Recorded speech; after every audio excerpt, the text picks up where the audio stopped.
Hi,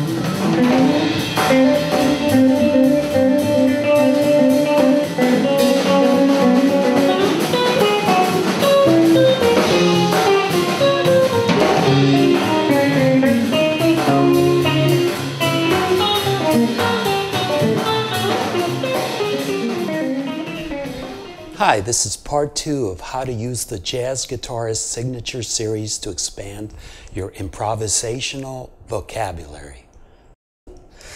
I previously implied that learning a phrase and not playing it in the proper context within a piece of music is not a good thing. Therefore, I'd like to address this issue first in order to avoid any misunderstandings down the road. One of the great teachers I had the opportunity to study with was the late Charlie Bonacos. For those not familiar with him, among his most celebrated students are Mike Stern, Jeff Berlin, Michael Brecker, and Danilo Paris, just to name a few. Bonacos taught me the importance of not only transcribing, but also writing out solos. When you transcribe a complete chorus of a solo, you get to both analyze and learn how a master improviser develops his ideas within the context of the whole tune's chord progression. When you write out your own solo, you have the opportunity to gradually develop your own ideas, as well as your own style within that same chord progression. In addition, you have the opportunity to include selected ideas from solos you have transcribed. Both transcribing and writing are important and complement each other in terms of furthering your ability to improvise. In the case of this series, I am offering you a handful of ready-to-play transcriptions. These are not fully transcribed solos, but instead short phrases over the cadences that are found in most jazz standards. Therefore, we must take an extra step before we can use them in our repertoire. This is where the writing of a full solo comes into play. When we write out an original solo, we draw from all our influences. Our musical thoughts are shaped by all the music we have played and listened to throughout our entire lives.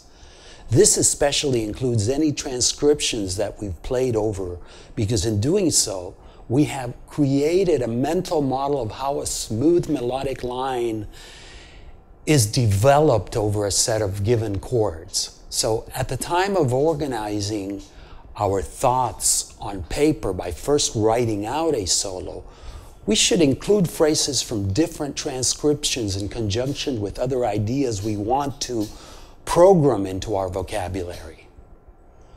For centuries, classical musicians have written etudes. Now, the word etude means study and refers to a piece written with the purpose of mastering a specific musical technique. This can include anything from playing arpeggios in a given minor key to mastering the use of dynamics on your instruments. In jazz, we often write etudes or solos with the end of learning how to improvise over different harmonic progressions. My mentor would have me not only transcribe, but also write several solos using specific ideas over a given standard. Now, by playing these solos for a period of time, portions of them became programmed into my subconscious mind. Several months later, when attempting to improvise over said standard, the ideas from the different solos I wrote and practiced spontaneously came to mind, thus shaping the direction of my improvised solo. This is a slow but natural process, such as that of learning a new language. In conclusion, we first have to acquire a vocabulary and program our brains how to use it in the context of different progressions. As a result, when we improvise, we'll have a storehouse of ideas that we can draw from subconsciously. If you follow the proper procedure, this series is ideal for the process I just described because it includes a variety of phrases by the foremost jazz guitarists of each era, from swing to bebop to post-bop. In the long run, this is meant to give you a well-rounded education of what a well-constructed jazz line is.